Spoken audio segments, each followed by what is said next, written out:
2026-এ এরা 4টা পয়েন্টের আড়ালে 87টা পয়েন্ট নিয়ে এসেছে।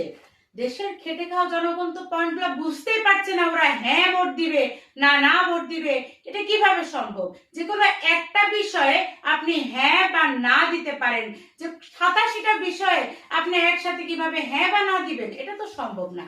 মনে করেন আপনি কোথাও খাবার খেতে গেলেন, আপনি খুব ক্ষুধার্ত, মালিক এসে বলল যে বাবা তোমার সামনে 87টা খাবার রাখা আছে, খাইতে হলে একসাথে 87টা খাইতে হবে, নাহলে তুমি কিছু খাইতে পারবে না। তাহলে আপনি কি করবেন? আপনি একসাথে 87টা খাবার খাবেন, নাকি আপনি অভুক্ত থেকে চলে আসবেন? ইউনূস সাহেব এখন আমাদেরকে একসাথে 87টা পয়েন্ট গিলানোর চেষ্টা করছেন।